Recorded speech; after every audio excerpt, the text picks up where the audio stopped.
Hello friends, welcome to Atmanirman education portal. અહીંયા જાહેર વહીવટ, પંચાયતી રાજ અને નીતિશાસ્ત્ર તમે ટાઇટલ જોઈ રહ્યા છો। મારો પરિચય પહેલાં આપું તો Kuldeep, BE civil, masters in public administration and pursuing PhD। એ સિવાય અસિસ્ટન્ટ પ્રોફેસર તરીકે મેં સિવિલ એન્જિનિયરિંગમાં કામ કરેલું છે। એના પછી સ્પર્ધાત્મક પરીક્ષાની તૈયારી છેલ્લા 3 વર્ષથી એની સાથે હું જોડાયેલો છું અને એ ઉપરાંત IIMની અંદર અમદાવાદની અંદર પબ્લિક સિસ્ટમ ગ્રુપ એરિયાની અંદર એઝ એન એકેડેમિક એસોસિએટ તરીકે પણ મેં કામ કર્યું છે। અહીંયા આપણે જાહેર વહીવટ, પંચાયતી રાજ અને નીતિશાસ્ત્ર કે જે હવે GPSC ક્લાસ 1-2ની એક્ઝામ હોય કે પછી એના સિવાયની અન્ય સ્પર્ધાત્મક પરીક્ષાઓ એટલે કે ક્લાસ 3ની એક્ઝામ હોય તો એની અંદર આનો જે ગુણભાર છે, આનો જે વેઇટેજ છે એ દિન પ્રતિદિન વધી રહ્યો છે અને આનું મહત્ત્વ જે છે એ પણ એની અંદર વધી રહ્યું છે। તો અહીંયા આજે આપણે જાહેર વહીવટ, પંચાયતી રાજ અને નીતિશાસ્ત્ર એનો ઓવરવ્યૂ જે છે એની આપણે ડિસ્કશન કરવાના છીએ। તો લેટ અસ સી। અહીંયા ટાઇટલ તમે જોઈ શકો છો કે જાહેર વહીવટ અને સ્પર્ધાત્મક પરીક્ષાઓ। તો આ બંનેને એકબીજા સાથે શું રિલેશન છે, કેમ આપણે જાહેર વહીવટ સબ્જેક્ટ છે એને પ્રિપેર કરવો જોઈએ, એનું મહત્ત્વ શું છે, જાહેર વહીવટ પ્રિપેર કરવાથી આપણને ફાયદો શું થાય, તો આ બધા પ્રશ્નો તમારા માઇન્ડમાં પણ આવતા હશે। તો વર્ગ 3ની પરીક્ષામાં જાહેર વહીવટના પ્રશ્નો એટલે ક્લાસ 3ની જે એક્ઝામ અત્યારે લેવાઈ રહી છે એની અંદર જાહેર વહીવટના એટલે કે પબ્લિક એડમિનિસ્ટ્રેશનના પ્રશ્નો આપણને પૂછાતા હોય છે। MCQs ઘણી બધી જે હમણાંથી એક્ઝામ્સ થઈ રહી છે એની અંદર MCQનો વેઇટેજ છે એ પોલિટી ઉપરાંત જાહેર વહીવટનો જે છે એ વધી રહ્યો છે। એ સિવાય અમુક પરીક્ષાઓ છે વર્ગ 3ની જેવી કે STI, state tax inspector, DYSO, એની અંદર પણ મેન્સની એક્ઝામમાં જાહેર વહીવટના પ્રશ્નો આપણને પૂછાતા હોય છે। તદુપરાંત એ બીજે ક્યાં કામમાં આવશે તો સામાન્ય અભ્યાસના પ્રશ્નોમાં। તો સામાન્ય અભ્યાસના જે પ્રશ્નો છે એટલે કે જનરલ સ્ટડીઝના જે પેપર છે એની અંદર જાહેર વહીવટ આપણને એક યા બીજી રીતે કામમાં આવશે। ત્રીજું મેં અહીંયા લખ્યું છે કે નિબંધ લેખન। તો નિબંધ લેખન જે છે, એસે રાઇટિંગ આપણને ક્લાસ 1 અને 2માં પૂછાય છે તો એની અંદર પણ જાહેર વહીવટ અને નીતિશાસ્ત્ર આ અત્યંત હવે જરૂરી છે। ગઈ વખતની એડવર્ટાઇઝ નંબર 40ની આપણે વાત કરીએ તો એ ક્લાસ 1-2 GPSC એક્ઝામ લેવાય એની અંદર પહેલો જ એસે આપણને આપેલો હતો કે બ્યુરોક્રેસી અને એની અંદર જે રિફોર્મ્સ આવ્યા અને એની અત્યારે શું અસર છે એનું વિશ્લેષણ આપણે કરવાનું હતું અને એ અનુસંધાને આપણને એક નિબંધ પૂછેલો।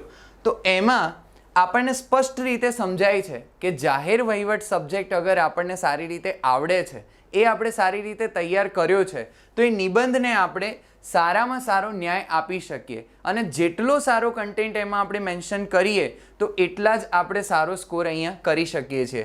નિબંધ લેખનમાં એના સિવાય વાત કરું તો આપણને બેન્કિંગનો નિબંધ પૂછાયેલો કે જે આપણને એવું કહેતો હતો કે બેન્કિંગ, ઇન્ટરનેટનો આપણે વપરાશ વધાર્યો છે તો એણે કઈ રીતે અસર કરી।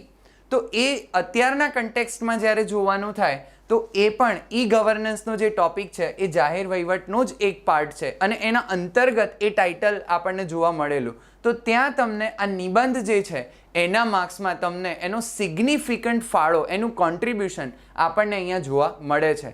અને last but not the least મેં અહીંયા લખ્યું છે કે રૂબરૂ મુલાકાત, જેનો રોલ બહુ જ ઇમ્પોર્ટન્ટ છે। તમે ગઈ જેટલી પણ રિક્રુટમેન્ટ થઈ એમાં તમે બધાના માર્ક્સ જોયા હશે તો તમે તમારી રિટન એક્ઝામમાં જે પરફોર્મ કરો છો એ પરફોર્મન્સના ઉપરાંત તમારું પરફોર્મન્સ પર્સનલ ઇન્ટરવ્યૂમાં જે રૂબરૂ મુલાકાત હોય છે એની અંદર કેટલું સારું છે અને એની અંદર કેટલા સારા માર્ક્સ મળ્યા છે એના આધારે આપણને કયું ડેઝિગ્નેશન મળશે એ ત્યાંથી સુનિશ્ચિત થતું હોય છે। એટલે એટલા માટે રૂબરૂ મુલાકાત ઇમ્પોર્ટન્ટ છે। હવે આપણે એ સમજવું છે કે રૂબરૂ મુલાકાત અને જાહેર વહીવટ અને નીતિશાસ્ત્ર આને શું સંબંધ છે એકબીજા સાથે। તો સીધો સંબંધ એ રીતે છે કે રૂબરૂ મુલાકાતની અંદર આપણે જે મેન્સની એક્ઝામમાં લખીએ છીએ કે એનાલિસિસ આપણને જે પૂછતા હોય છે એ, અથવા તો પ્રિલિમ્સના સંદર્ભમાં વાત કરીએ તો આપણને ફેક્ચ્યુઅલ જે ડેટાસ છે એ આપણને પૂછવામાં આવતા હોય છે, આપણને તથ્યો પૂછવામાં આવતા હોય છે। એ તથ્યો જનરલી સામાન્ય રીતે આપણને ઇન્ટરવ્યૂમાં ઓછા જોવા મળે છે. મહદ અંશે એ એટલા બધા આપણને ત્યાં જોવા મળતા નથી. આવું હું કઈ રીતે કહી શકું? તો મારા અનુભવથી કહી શકું. એડવર્ટાઇઝ નંબર 14માં મેં ઇન્ટરવ્યૂ અપિયર કરેલું અને મારી મેઇન્સ એ વખતે ક્લિયર થયેલી. તો મારા અનુભવ પરથી અને મારા બીજા કેટલાક ક્લાસમેટ્સ હતા, મારી જોડે જે લોકો તૈયારી કરતા હતા, એમના છેલ્લા 2-3 વર્ષના અનુભવ પરથી એટલું ચોક્કસ સમજી શકાય છે કે જ્યારે પર્સનલ ઇન્ટરવ્યૂ હોય છે ત્યારે પબ્લિક એડમિનિસ્ટ્રેશન અને એથિક્સ એટલે કે નીતિશાસ્ત્ર આ બહુ જ હેલ્પફુલ થાય છે. રીઝન બિંગ એક જ કારણથી કે અહીંયા તમે જે પણ સિલેક્શન કર્યું છે એના આધારે તમને કેસ સ્ટડી જનરલી આપવામાં આવતી હોય છે અને કેસ સ્ટડીનો સારો આન્સર એનો મતલબ મારો એ નથી કે સાચો આન્સર. કેસ સ્ટડીની અંદર તમારે તમારો ઓપિનિયન આપવાનો હોય છે, તમારો વ્યૂ આપવાનો હોય છે અને એ વ્યૂ અગર તમને જાહેર વહીવટના જે ફંડામેન્ટલ્સ છે એ સારી રીતે ખબર હોય, એથિક્સના જે ફંડામેન્ટલ્સ છે એ સારી રીતે ખબર હોય તો તમે એને સારી રીતે આન્સર કરી શકો છો. તમે તમારો વ્યૂ એક બેલેન્સ્ડ માઇન્ડથી આપી શકો છો.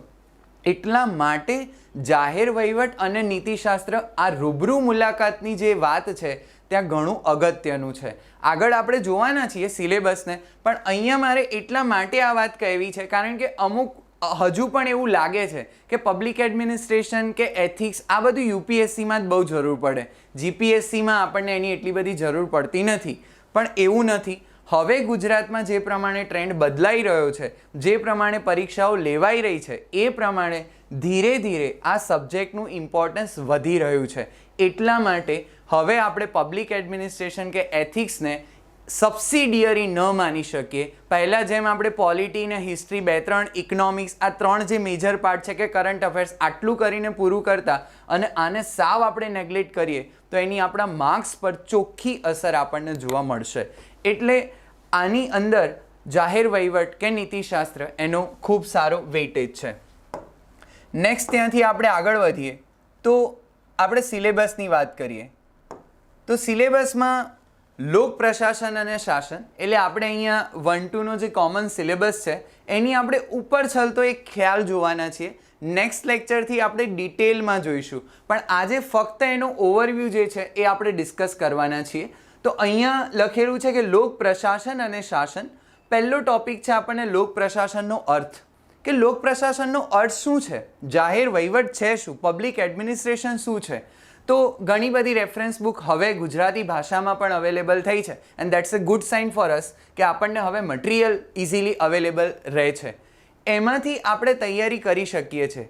પણ એની સાથે જે મારે મુદ્દો કહેવો છે કે આપણે એમાંથી કદાચ રટી નાખીશું, આપણે એમાંથી કદાચ ગોખી નાખીશું, પણ એને સમજવું એટલું જ અગત્યનું છે કે ભાઈ લોક પ્રશાસન એટલે બધાને એવી ખબર પડે કે પબ્લિક એડમિનિસ્ટ્રેશન, પબ્લિકનો અર્થ શું, તો એક પર્ટિક્યુલર સમુદાય છે અથવા તો એક લોકોનું ગ્રુપ છે અથવા તો એક રાજ્ય છે. એને દર્શાવવા માટે આપણે પબ્લિક એવો ટર્મ લીધેલો છે અને એડમિનિસ્ટ્રેશન લેટિન ભાષાનો શબ્દ છે કે ભાઈ કોઈ પણ શાસન અથવા તો કોઈ પણ વહીવટ જે કરવાની વાત છે એ. તો આટલું એક લેમેન ટર્મ્સમાં પણ આપણે વાત કરીએ તો એક લેમેન પણ આટલું તો આપણને કહી શકશે.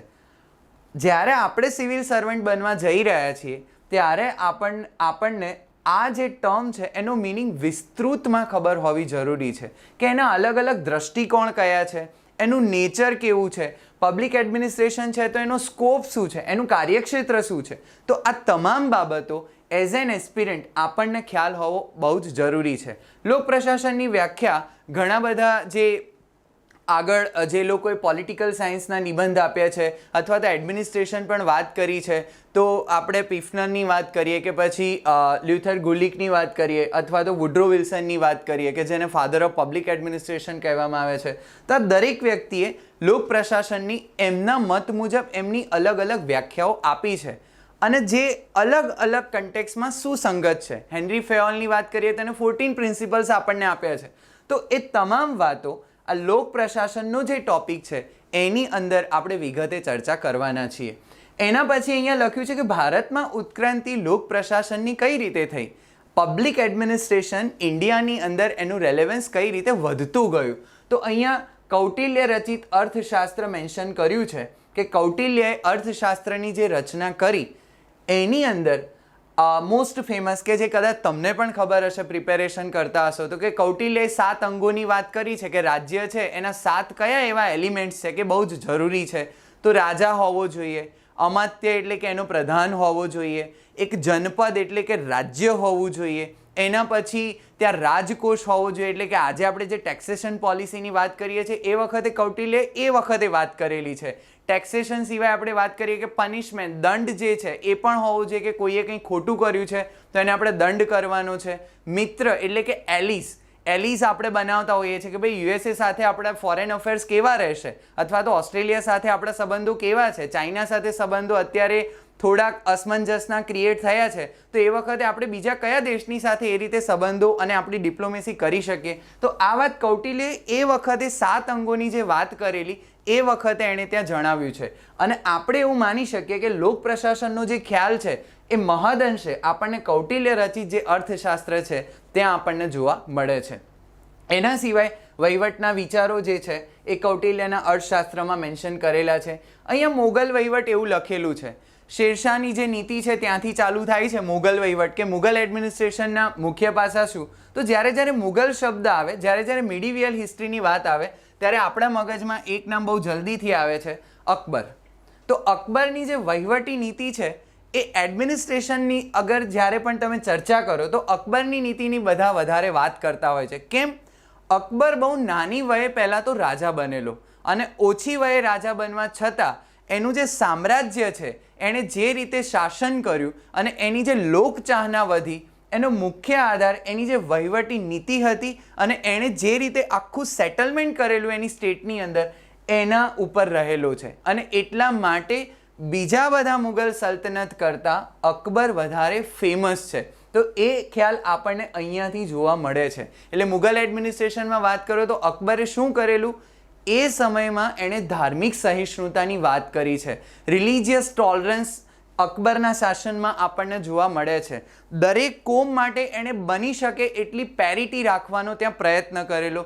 જઝિયા કર જે લગાવવામાં આવતો હતો એને રદ કરેલો. તો આ બધી જે અકબરની વહીવટી નીતિ જે છે એની અંદર આપણને જોવા મળે છે કે પ્રશાસનમાં એવા કયા ભાગ છે, એવી કઈ બાબતો છે કે જેની અંદર બદલાવ કરવાથી અથવા તો જેની અંદર એક પર્ટિક્યુલર માળખું તૈયાર કરવાથી પ્રશાસન સારી રીતે થઈ શકે, સ્મૂથલી થઈ શકે અને લોકો માટે કોઓપરેટિવ બની શકે. અત્યારે આપણે સૌથી વધારે જેની વાત કરીએ છીએ, આપણા કોન્સ્ટિટ્યુશનમાં પણ ક્યાંક ને ક્યાંક મેન્શન કરેલું છે કે વેલફેર સ્ટેટ, કે ગવર્મેન્ટનો સૌથી વધારે જે ફોકસ રહેશે કોની ઉપર રહેશે, તો વેલફેર પર, કે પબ્લિકને મેક્સિમમ વેલફેર મળવું જોઈએ. તો એ મુગલ વહીવટની અંદર આપણને એની આપણે ચર્ચા કરવાના છીએ, ડિટેલમાં કરીશું. અહીંયા એક ત્રીજો શબ્દ લખ્યો છે કે બ્રિટિશ શાસનનો વારસો. હવે બ્રિટિશ શાસન જે છે, બ્રિટનનું જે રેજિમ છે એ કેમ રેલેવન્ટ છે ઇન્ડિયા માટે, કારણ કે એમનો જે સ્પાન છે ઇન્ડિયાની અંદર એ ઘણો વધારે છે. એમણે ઇન્ડિયાની અંદર અલગ અલગ એક્ટ અલગ અલગ સમયે બનાવ્યા અને એમની સાથે આપણો સતત સંઘર્ષ ચાલ્યો, પણ એમાંથી આપણે ઘણી વસ્તુઓ ત્યાંથી નવી એડોપ્ટ કરેલી, ઘણી બધી વસ્તુઓ નવી ઇન્ડિયામાં ઇન્ટ્રોડ્યુસ થયેલી. તો બ્રિટિશ શાસનની જ્યારે વાત કરીએ એટલે બીજું ઘણું બધું છે, પણ એક ફેમસ એક્ઝામ્પલ લેવું હોય તો GOI 1935ને આપણે લઈ શકીએ, કે જે આપણા કોન્સ્ટિટ્યુશનનો પણ એક રિસોર્સ માનવામાં આવે છે. ગવર્મેન્ટ ઓફ ઇન્ડિયા એક્ટ 1935 છે એ આજનું આપણું જે શાસન છે એની સાથે ખૂબ સંકળાયેલ છે. ઇવન આપણે ઇન્ડિયન પિનલ કોડ જોઈએ, IPCની શરૂઆતથી લઈને અત્યાર સુધી જોઈએ તો IPC પણ બ્રિટનનું જે એડમિનિસ્ટ્રેશન હતું બ્રિટિશ ટાઈમમાં એ સમયમાં એ આપણને જોવા મળે છે. એટલે લોક પ્રશાસન અને શાસનની જ્યારે વાત છે તો આ બાબતો શીખવા પાછળનું રીઝન આ છે. હવે હું ખાલી એક ક્વેશ્ચનનું ઉદાહરણ તમને આપું કે આ શીખવાથી આપણને ફાયદો શું થાય, અથવા તો આ પૂછાય કઈ રીતે. તો એક વસ્તુ અહીંયા બહુ સ્પષ્ટ રીતે કહેવા માંગુ છું કે તમે ક્લાસ 3 સુધીની પ્રિપેરેશન કરો છો તો તમે કોઈ પણ મટીરિયલની અંદરથી આ વાંચો કે ભાઈ કૌટિલ્ય છે તો કૌટિલ્યએ શું વાત કરી છે, એ વખતે કેટલા અંગોની વાત કરી, એની અસર શું હતી, આટલે સુધી એ સીમિત હોય છે.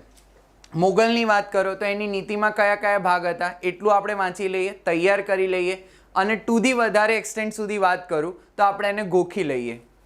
મોગલ વહીવટની વાત કે બ્રિટિશ શાસન, તો તમામની અંદર આપણને થિયોરેટિકલ ડાયમેન્શન છે એ ખબર છે, પણ જ્યારે તમે ક્લાસ 1-2ની વાત કરો છો ત્યારે થિયોરેટિકલ ડાયમેન્શનની સાથે તમારી પાસે એનાલિટિકલ ડાયમેન્શન હોવું ખૂબ જ અગત્યનું છે. કેમ? કારણ કે આપણને જ્યારે પ્રશ્ન પૂછાય છે ત્યારે આનો અત્યારે પ્રેઝન્ટ કન્ટેક્સ્ટમાં શું રિલેવન્સ છે એ આપણને પૂછાતું હોય છે, અને એટલા માટે આને આપણે એનાલિટિકલ વ્યૂમાં ડિસ્કશન કરીશું, રાઈટ.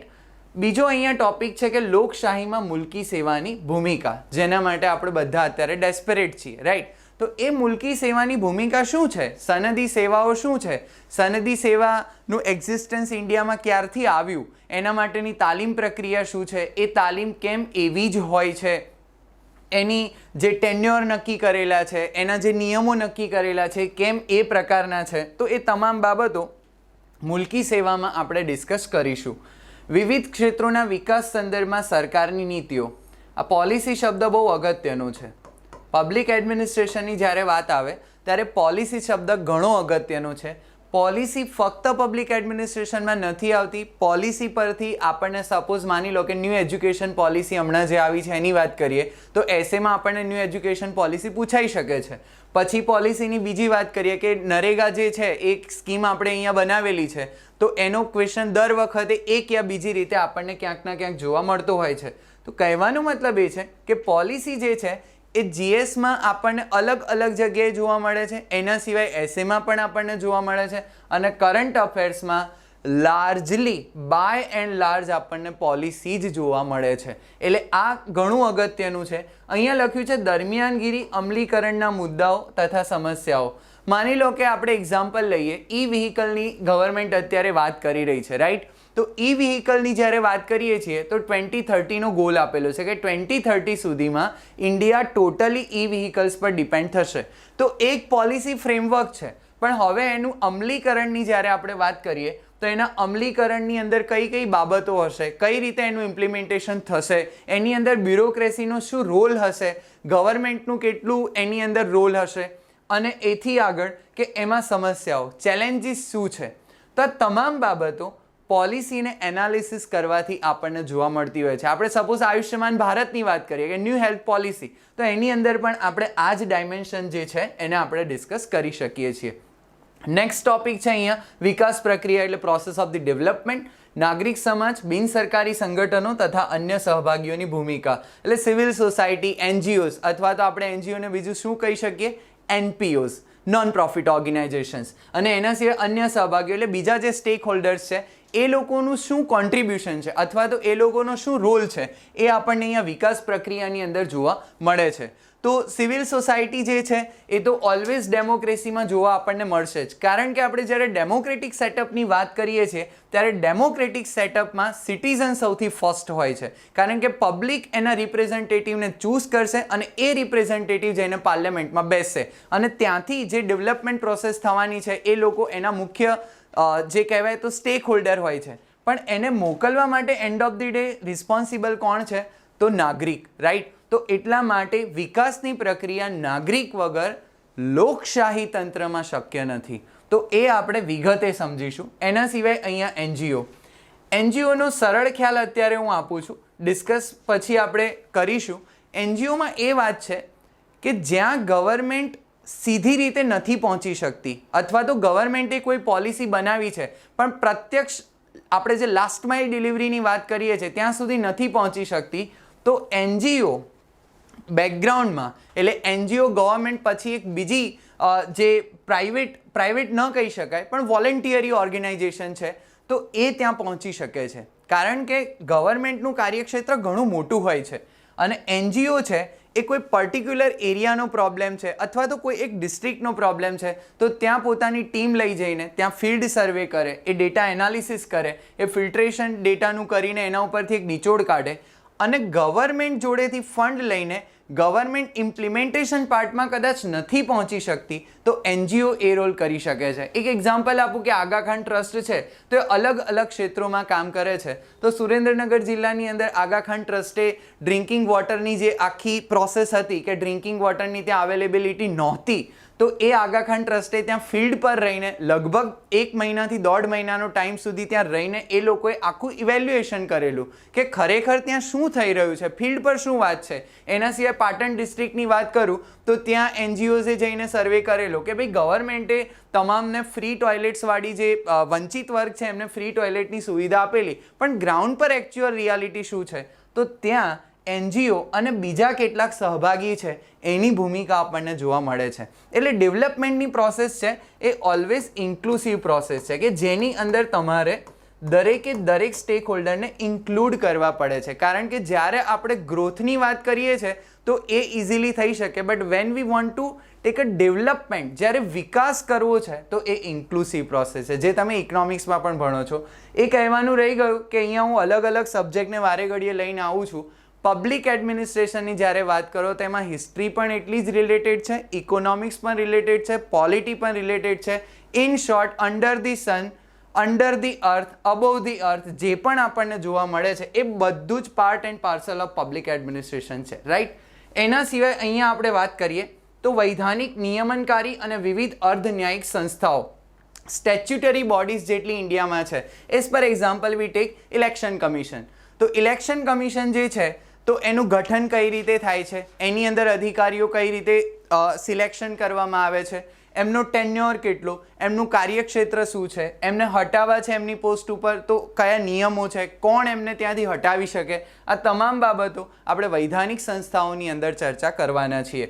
એના સિવાય નિયમનકારી એટલે કે રેગ્યુલેટરી બોડીઝ, રેગ્યુલેશનનું કામ એ છે કે સરકાર કોઈ પણ એક લો દ્વારા એક ફ્રેમવર્ક તૈયાર કરશે તો એ લો પ્રમાણે કામ થઈ રહ્યું છે કે નહીં, એ તમામ રેગ્યુલેશન કામ કરવાનું કામ જે છે એ નિયમનકારી સંસ્થાઓ કરતી હોય છે. As per example we can take SEBI, security and exchange board of India. તો સેબી જે છે એ નિયમનકારી સંસ્થા છે કે ભાઈ જે સ્ટોક માર્કેટનું જે પણ હેન્ડલિંગ થઈ રહ્યું છે, મ્યુચ્યુઅલ ફંડ્સની આપણે અગર વાત કરીએ તો એ તમામ પર નિયમન કરવા માટે સરકારે એનું ગઠન કરેલું છે. તો સેબી કયા એક્ટ હેઠળ થઈ તો એ આપણને ખબર હોવી જોઈએ, સેબીનું ગઠન કઈ રીતે થયેલું છે, સેબીના ધ્યેય શું છે, સેબીની અંદર અત્યારે સમસ્યાઓ કઈ આવી રહી છે, સરકારને એનાથી શું ફાયદો થયો, કે પહેલાં સેબી નહોતું તો શું હતું અને આજે સેબી છે તો શું છે.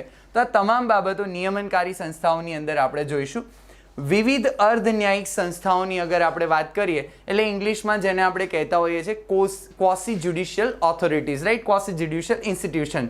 ફેમસ જે છે નેશનલ હ્યુમન રાઇટ કમિશન, જે આપણને વારે ઘડીએ જોવા મળે. ડેમોક્રેટિક સેટઅપમાં કંઈ પણ થાય એટલે તરત જ આપણને નેશનલ હ્યુમન રાઇટ કમિશન ત્યાં જોવા મળે. કેમ? કારણ કે આપણે એક જ વાત પર આવીએ કે what about my fundamental rights, અને સ્ટેટનું ઓબ્લિગેશન છે કે તમારા ફંડામેન્ટલ રાઇટ્સને પ્રોટેક્ટ કરવા. તો અહીંયા જે અર્ધ ન્યાયિક સંસ્થાઓ જે છે એની આપણે ડિસ્કશન કરીશું કે એનએચઆરસી, તો એનએચઆરસી કઈ રીતે અસ્તિત્વમાં આવી, એનએચઆરસીની અંદર કેટલા મેમ્બર્સ હોય છે, એ મેમ્બર્સને કઈ રીતે લેવામાં આવે છે, એનએચઆરસીનું કાર્ય શું છે. તો આ તમામ બાબતો આ સંસ્થાઓની સાથે જોડાયેલી છે. હવે આપણે આવીએ કે પબ્લિક એડમિનિસ્ટ્રેશનનો જે રાઇટ પાર્ટ છે અથવા તો આજે જેની સૌથી વધારે ચર્ચા થઈ રહી છે એ ટોપિક છે સુશાસન. જ્યારથી મોદી સાહેબ અત્યારે રેજિમમાં છે તો સુશાસનની અંદર આપણે એક શબ્દ વારે ઘડીએ સાંભળીએ છીએ, minimum government and maximum governance. એટલે ગવર્નમેન્ટ જે છે એ ઓછી હશે પણ ગવર્નન્સ વધારે હશે, રાઈટ. તો સુશાસન એટલે ગુડ ગવર્નન્સની અહીંયા વાત છે. ઇંગ્લિશમાં જે લોકો જાણતા હોય એમને કે ગુડ ગવર્નન્સ એ સુશાસનની વાત છે. તો સુશાસનનો ખ્યાલ આપણને પ્રાચીન આપણી જે અમુક સંસ્કૃતિ જે છે અથવા તો આપણું જે મહાભારત જે છે એની અંદર આપણે જોઈએ તો આપણને ત્યાં એનો ખ્યાલ થોડો ઘણો જોવા મળે છે. કઈ રીતે? તો આપણે ભીષ્મ પિતામહનું ઉદાહરણ લઈએ તો ગુડ ગવર્નન્સની અંદર ભીષ્મ પિતામહનો જે રોલ છે એ વખતે મહાભારતમાં એ તમે જ્યારે જોશો તો એમણે દરેક વખતે રાજ્યને પ્રાયોરિટી આપી છે, એમણે ન્યુટ્રલ રોલ રાખ્યો છે, એમણે ફેમિલી, રિલેટિવ્સ આ બધી જ બાબતોને પછી રાખી છે, પણ પહેલાં સ્ટેટ જે છે એ કમ્પ્લીટ રહેવું જોઈએ, ત્યાંના લોકો જે છે એમને કોઈ તકલીફ ન પડવી જોઈએ અને દરેકનું વેલફેર સચવાવું જોઈએ. તો એ ખ્યાલ બહુ પહેલાંથી આપણા ત્યાં આપણી જોડે છે, પણ અત્યારે ગુડ ગવર્નન્સ હાલ ચર્ચામાં છે. આવું હું એટલા માટે અહીંયા કહી રહ્યો છું કે જ્યારે કોઈ પણ ટોપિકને હિસ્ટોરિકલ એવિડન્સ સાથે કનેક્ટ કરીને પૂછાય છે અથવા તો એનાલિસિસ તમારે આપવું છે તો તમે અહીંયા આ વાત જો ખબર હશે તો એને સારી રીતે ત્યાં અટેમ્પ્ટ કરી શકશો. એના પછી ઈ શાસન એટલે કે ઈ ગવર્નન્સ, રાઈટ. તો ઈ શાસન અત્યારે હાલ આપણને સૌથી વધારે જોવા મળે છે. રાઈટ નાઉ આખું વર્લ્ડ COVID-19થી પરેશાન છે. COVID-19 ચાલી રહ્યું છે, એમાં આપણને વર્ક ફ્રોમ હોમ કોન્સેપ્ટ દરેક જગ્યાએ જોવા મળે છે, રાઈટ. ઇવન અમુક ગવર્મેન્ટ ઓફિસીસ જે છે એ પણ વર્ક ફ્રોમ હોમ મોડમાં કામ કરી રહી છે. તો એ શેનો ભાગ છે? જ્યારે સરકારની વાત કરીએ તો it is part of e governance. આજે તમારે 7/12ના ઉતારા લેવા જવું હોય છે તો પણ તમે ઈ ગવર્નન્સના માધ્યમથી ઇઝીલી અવેલ કરી શકો છો અને ઓછી ફીસ એના માટે રાખી છે કે દરેક વર્ક એને આસાનીથી ત્યાંથી લઈ શકે છે. તો ઈ ગવર્નન્સના પછી ડાયમેન્શન શું છે અલગ અલગ, ઈ ગવર્નન્સ માટે કેટલું ઇન્ફ્રાસ્ટ્રક્ચર જરૂરી છે, ઈ ગવર્નન્સની અંદર અત્યારે ઇમ્પ્લિમેન્ટેશનમાં ઇન્ડિયામાં પ્રોબ્લેમ શું છે, એવી કઈ લિમિટેશન્સ છે કે જેને આપણે સોલ્વ કરીએ તો ઈ ગવર્નન્સને આપણે સારી રીતે રોલ આઉટ કરી શકીએ. તો આ તમામ બાબતો આપણે ઈ શાસનની અંદર ચર્ચામાં લઈશું. એના સિવાય અહીંયા પારદર્શિતા એટલે ટ્રાન્સપરન્સી, શાસનમાં ઉત્તરદાયિત્વ અને સંવેદનશીલતા એટલે અકાઉન્ટેબિલિટીની વાત કરી છે. રિસ્પોન્સિવ ગવર્મેન્ટની અહીંયા વાત કરેલી છે. સિટીઝન ચાર્ટર, નાગરિક અધિકાર પત્ર, માહિતી અધિકારનો હક, RTI, પબ્લિક સર્વિસ એક્ટ એટલે કે જાહેર સેવા અધિનિયમ, આ બધાની અસરો શું છે. સામાજિક અન્વેષણ અને તેનું મહત્વ એટલે આ સોશિયલ ઓડિટ એ પણ આજકાલ ઘણો ફેમસ ટર્મ છે. તો સોશિયલ ઓડિટ જે છે એ રેલેવન્સ ટર્મ છે અત્યારે, કારણ કે આપણે કોઈ પણ કામ કરતા હોઈએ તો સોસાયટી પર એની શું ઇમ્પેક્ટ થશે. કોઈ પણ જગ્યાએ આપણે મલ્ટીપર્પઝ પ્રોજેક્ટ ક્રિએટ કરી રહ્યા છીએ તો એ પર્ટિક્યુલર જ્યોગ્રાફીની અંદર જેટલા પણ લોકો રહી રહ્યા છે તો એમને કેટલા પ્રકારની અસરો થશે. તો આપણે કોઈ પણ વસ્તુ કરતાં પહેલાં એ સોશિયલ ઓડિટ છે એને ધ્યાનમાં લેતા હોઈએ છીએ. નર્મદાનો જે કેસ છે, મેઘા પાટકરે જે એક્ટિવિસ્ટ તરીકે કામ કરેલું એ તમામને ખબર છે. તો સોશિયલ ઓડિટ અને એનું ઇમ્પોર્ટન્સ એ હવે પબ્લિક એડમિનિસ્ટ્રેશનમાં ઇમ્પોર્ટન્ટ બન્યું છે, કારણ કે જ્યારે તમે એક ડેવલપમેન્ટ પ્રોજેક્ટ કરતા હો ત્યારે બની શકે છે કે એના બીજા કેટલાક રિપરકશન્સ આપણને જોવા મળે. તો એ તમામ બાબતો અહીંયા આપણે ડિસ્કશન કરીશું. નેક્સ્ટ જે ટોપિક છે એ છે લોકસેવામાં નીતિશાસ્ત્ર એટલે પબ્લિક એડમિનિસ્ટ્રેશનમાં એથિક્સનું શું મહત્વ છે અથવા તો એથિક્સ કેમ જરૂરી છે. Ethics in administration. તો નીતિશાસ્ત્ર અને માનવ સંવાદ કે એથિક્સ શું છે, માનવજાત સાથે એનું શું રેલેવન્સ છે, એનો સાર શું છે, એના ડિટર્મિનન્ટ્સ નિર્ધારકો શું છે, માનવ વ્યવહારો પર એની અસરો શું છે, પ્રભાવ શું છે, એના પરિણામો આપણને શું મળે, નીતિશાસ્ત્રના પરિમાણો કયા છે, વ્યક્તિગત અને જાહેર સંબંધમાં નીતિશાસ્ત્ર એટલે કે personal ethics versus professional ethics, જાહેર સેવામાં નીતિશાસ્ત્ર, સત્યનિષ્ઠા અને ઉત્તરદાયિત્વ. તો આ તમામ જે ટર્મ છે એની આપણે એથિક્સના પેપરની અંદર ચર્ચા કરીશું. હવે એક પ્રશ્ન થાય કે પબ્લિક એડમિનિસ્ટ્રેશન તો ઠીક છે કે ચલો હોવું જોઈએ, કારણ કે આપણે બધા એન્ડ ઓફ ધી ડે વહીવટમાં જવાના છીએ, એક યા બીજા પ્રકારનો વહીવટ આવવાનો છે પોર્ટફોલિયોમાં, તો એ અગત્યનું છે. નીતિશાસ્ત્ર કેમ અગત્યનું છે? તો યુપીએસસીની અંદર લગભગ 2013માં એથિક્સ સબ્જેક્ટ જે છે એને ઇન્ટ્રોડ્યુસ કરવામાં આવ્યો. કેમ? કારણ કે ઘણી બધી કમિટીએ જોયું કે ભાઈ આપણે જે પણ સિવિલ સર્વન્ટ્સ બનાવીએ છીએ એ લોકો તમામ સબ્જેક્ટને સારી રીતે પ્રિપેર કરે છે, ત્યારે જ સારા રિઝલ્ટથી એ લોકો સિવિલ સર્વન્ટ બને છે. પણ ક્યાંક ને ક્યાંક ટ્રેનિંગમાં અને બીજા બધા કેસ સ્ટડીમાં એવું એમને જોવા મળેલું કે એડમિનિસ્ટ્રેટિવ એથિક્સની કમી ક્યાંક ને ક્યાંક છે, અને એટલા માટે યુપીએસસીએ 2013ની આજુબાજુ એથિક્સ સબ્જેક્ટને ઇન્ટ્રોડ્યુસ કરેલો, અને જીપીએસસીમાં પણ લગભગ 2016થી 2016થી એથિક્સ જે છે એને ઇન્ક્લુડ કરવામાં આવ્યા છે. કારણ કે જે પણ માણસ શાસનમાં આવવાનો છે, કારણ કે આપણે end of the day we are going to સર્વ ગવર્મેન્ટ, અને ગવર્મેન્ટ શેના માટે હોય છે? તો લોકો માટે હોય છે. હવે લોકોના માટે રિસ્પોન્સિવ ગવર્મેન્ટ હોય તો એના માટે એથિકલ એડમિનિસ્ટ્રેટર હોવા જરૂરી છે. એટલે કે એ વ્યક્તિ જ્યારે એથિક્સને એટલીસ્ટ વાંચશે, એથિક્સને સમજશે, તો એવું જરૂરી નથી કે 100% એથિકલ થશે, પણ એની પર એની અસર રહેશે, અથવા તો એ જ્યારે પણ કંઈક કરશે તો એટલીસ્ટ પોતાના કોન્શિયસથી એને એટલી ખબર રહેશે કે આ સાચું છે કે ખોટું છે, કરી શકાય કે ન કરી શકાય. એટલા માટે એથિક્સનું રેલેવન્સ છે. જીપીએસસીની ખાસ કરીને વાત કરીએ તો એથિકલ ડાયલેમાના ક્વેશ્ચન હજુ એટલા બધા નથી પૂછાતા. આપણને સીધી થિયોરીઝ પૂછાય છે કે ભાઈ વલણ તો એના પ્રકાર જણાવો, અથવા તો નીતિશાસ્ત્ર અને માનવ સંવાદ શું એકબીજા સાથે સુસંગતતા છે એ તમે વર્ણવો. તો આ પ્રકારના ક્વેશ્ચન આપણને પૂછાય છે. અકાઉન્ટેબિલિટી શું છે, સત્યનિષ્ઠા એટલે કે તમારી ઇન્ટેગ્રિટી શું છે, રાઈટ. તો આ તમામ પ્રશ્નો અત્યારે પૂછાય છે. પણ જે રીતે એડવાન્સમેન્ટ થઈ રહ્યું છે એ પરથી હવે નીતિશાસ્ત્રની સમજણની સાથે એને એપ્લાઇડ મેનરમાં જ્યારે લેવામાં આવે ત્યારે કેવી પ્રકારની પરિસ્થિતિ હશે. તો આ પ્રકારના પ્રશ્ન જે યુપીએસસીમાં પૂછાય છે કોઈ એક કેસ સ્ટડીના આધારે અથવા તો એને કોઈ પ્રેઝન્ટ કન્ટેક્સ્ટ સાથે વર્ણવવાનું કહેવામાં આવે તો એ રીતે હવે પૂછાશે, રાઈટ. કારણ કે ધીમે ધીમે એડવાન્સમેન્ટ થઈ રહ્યું છે. બીજું છે અહીંયા કે વલણ. તો વલણના તત્વો શું છે, કાર્યો શું છે. વલણ એટલે એટીટ્યૂડ, એટલે આ શબ્દથી આપણે બધા પરિચિત છીએ. ઘણા એવું પણ કહેતા હોય છે કે અમને તો ખ્યાલ જ છે કે એટીટ્યૂડ શું છે, આપણે સારા લાગીએ અથવા તો આપણો એક જે નેચર હોય એ આપણો એટીટ્યૂડ નથી, રાઈટ. તો એટીટ્યૂડ અલગ બાબત છે. તો એના તત્વો, કાર્યો, વિચારો અને વર્તણૂક, વ્યવહાર પર એની કેવી અસર હોય. કેટલાકનો એટીટ્યૂડ પોઝિટિવ હોય, કેટલાકનો એટીટ્યૂડ નેગેટિવ હોય, કેટલાક વ્યક્તિઓ ઓપ્ટિમિસ્ટિક હોય, કેટલાક બિલકુલ પેસિમિસ્ટિક હોય, તો આશાવાદી હોય અને નિરાશાવાદી. તો આ જે બાબતો છે એ આપણે ડિટેલમાં એની ડિસ્કશન કરીશું. રાજકીય વલણ છે, સામાજિક અસરો એની થાય, સમજાવટ અને પ્રોત્સાહનની ભૂમિકા શું છે કે ભાઈ પ્રોત્સાહન આપવાથી શું ફરક પડે, રાઈટ. તો આ તમામ બાબતો અહીંયા જોડાયેલી છે. એના સિવાય અહીંયા લખ્યું છે ભાવનાત્મક બુદ્ધિમત્તા, જેની પર આપણને ક્વેશ્ચન લાસ્ટ એક્ઝામમાં પૂછાયેલો. ભાવનાત્મક બુદ્ધિમત્તા એટલે ઇમોશનલ ઇન્ટેલિજન્સ. તો ઇમોશનલ ઇન્ટેલિજન્સ શું છે, ખ્યાલ, વહીવટ અને શાસનમાં એની ઉપયોગિતા અને વિનિયોગ. કેસ સ્ટડી જ્યારે જ્યારે પૂછાય છે ત્યારે સૌથી વધારે આ ટોપિકનો ઉપયોગ થાય છે.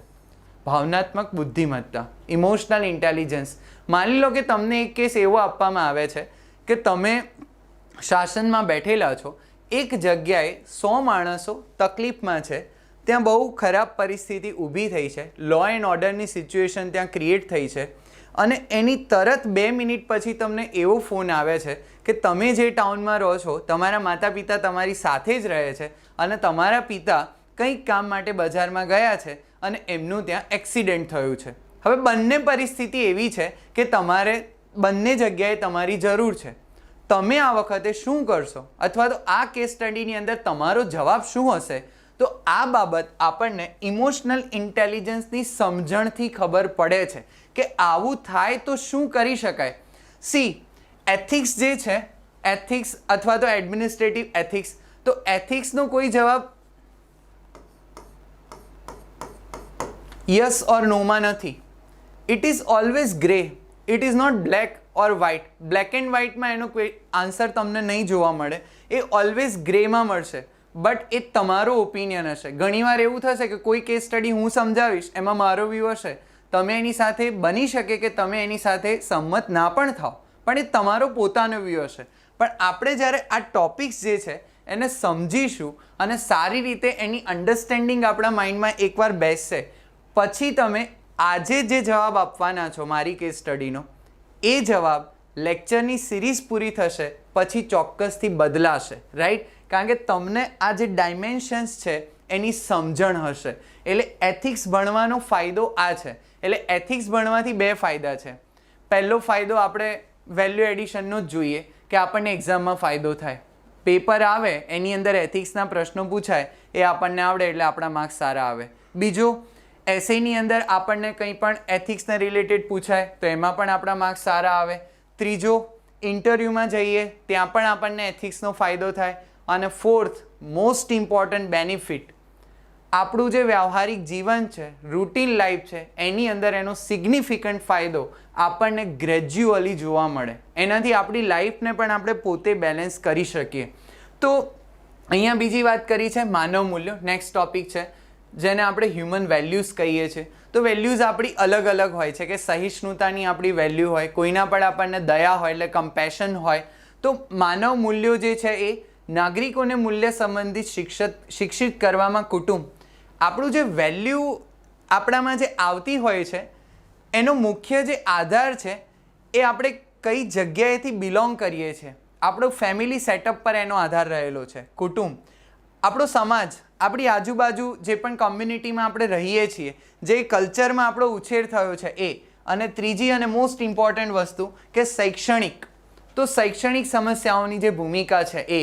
તો આપણું એજ્યુકેશન કઈ રીતે થયું છે, આપણે કયા માહોલમાં ભણ્યા છીએ, આની ઉપર આપણા મૂલ્યોનો જે આધાર છે એ રહેલો છે.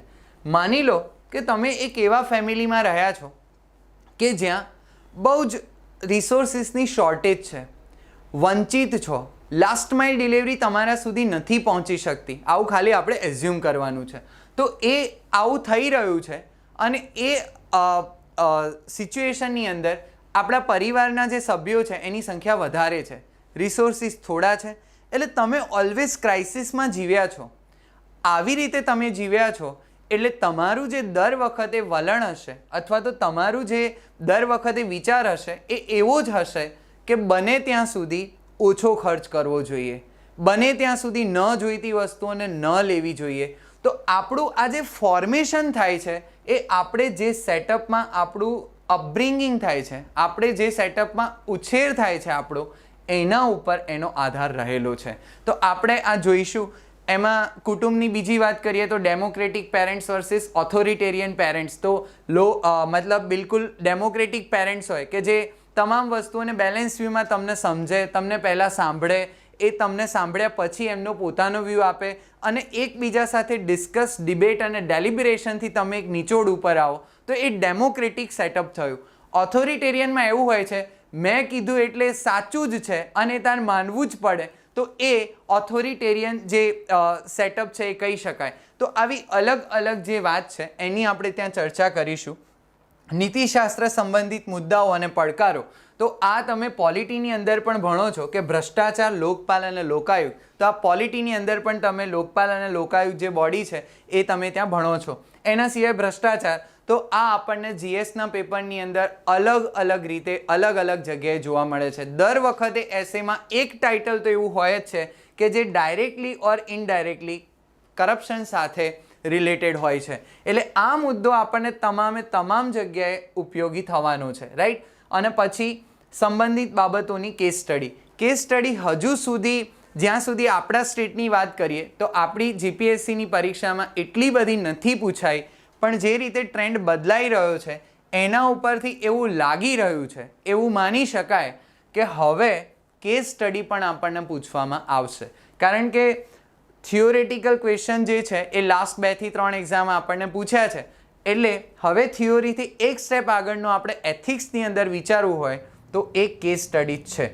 અને આ કરવા માટે પહેલી શરત એ છે, એથિક્સ સબ્જેક્ટ શીખવા માટે જ પહેલી શરત એ છે કે બને એટલા તટસ્થ થવાનો પ્રયત્ન કરવો, ન્યુટ્રલ માઇન્ડસેટ સાથે પ્રિપેરેશન કરવી. અને નોટ ઓન્લી એથિક્સ, તમે કોઈ પણ સબ્જેક્ટને પ્રિપેર કરી રહ્યા છો તો એમાં તમારું ન્યુટ્રલ અને બેલેન્સ માઇન્ડ તમારું જેટલું હશે, તમારી રિઝનિંગ એબિલિટી સારી હશે, તમારો અપ્રોચ બિલકુલ કોન્ટિમમ અપ્રોચ હશે, તમારામાં વેલ્યુ ન્યુટ્રાલિટી હશે, આ બાબતો અગર તમારામાં હશે તો તમે કોઈ પણ સબ્જેક્ટને ઘણી સારી રીતે સમજી શકશો, એને તમે એક્સપ્રેસ પણ કરી શકશો અને કોઈ પણ ક્વેશ્ચન પણ તમને પૂછાય છે તો એને તમે હંમેશા 2 ડાયમેન્શનમાં વિચારી શકશો કે પોઝિટિવ આ છે, નેગેટિવ આ છે, અને એના ઉપરથી મારે ઇન્ફરન્સ પર આવવું હોય, એનો મતલબ નિષ્કર્ષ મારે લેવો હોય, નિચોડ લેવો હોય તો આ કંઈક એનો ઇન્ફરન્સ થઈ શકે.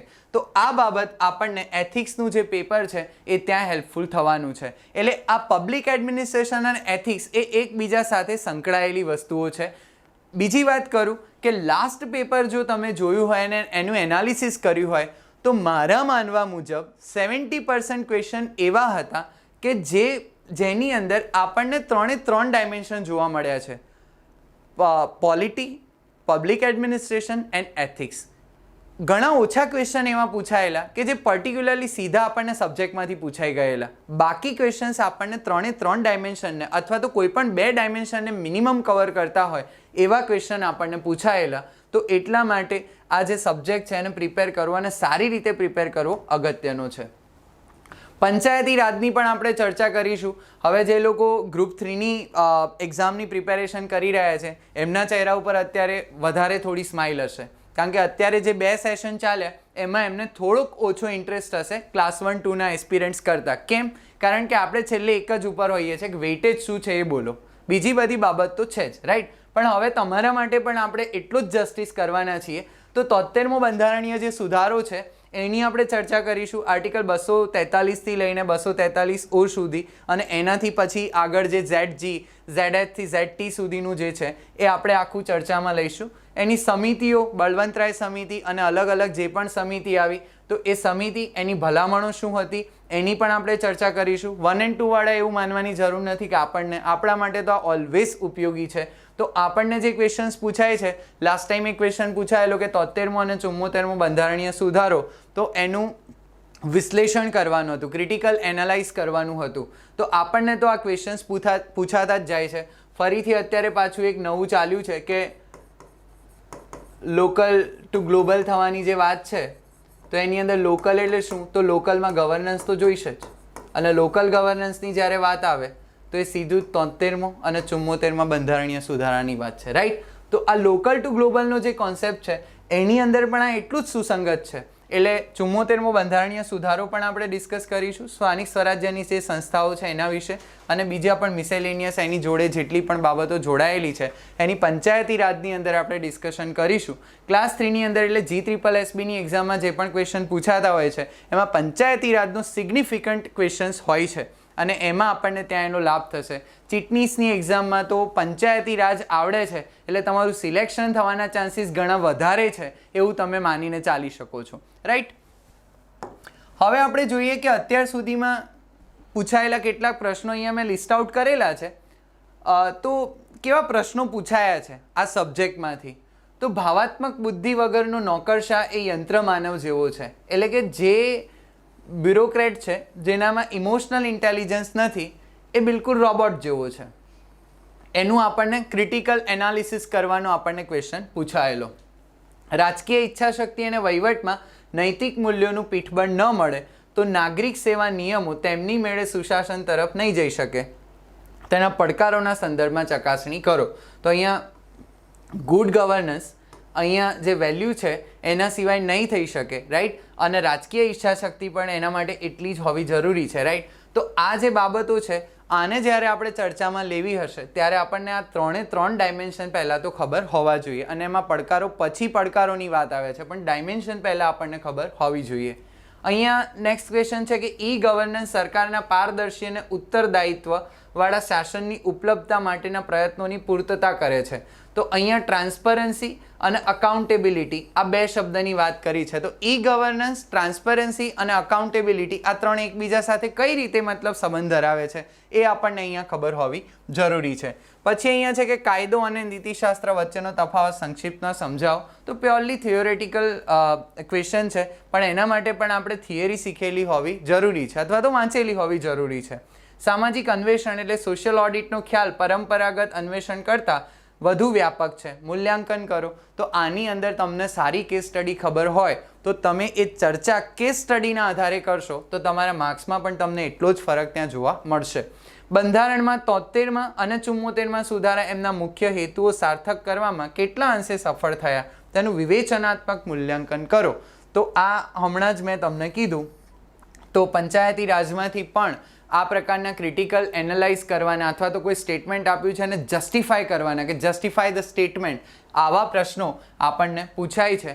એટલે કહેવાનો અર્થ એટલો જ છે કે પબ્લિક એડમિનિસ્ટ્રેશન એથિક્સ અને પંચાયતી રાજનું હવે રેલેવન્સ જે છે એ એક્ઝામમાં વધ્યું છે, અને એ આપણને અલગ અલગ રીતે તમામ જગ્યાએ હેલ્પફુલ થવાનું છે, રાઈટ. તો આ જસ્ટ એક ઇન્ટ્રોડક્શન લેક્ચર છે.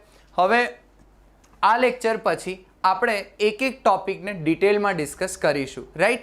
તો આ પોર્ટલથી હું મારા નેક્સ્ટ લેક્ચર્સ જે છે એ તમને અવેલ કરીશ. So thank you very much from team Atmanirman and thank you so much.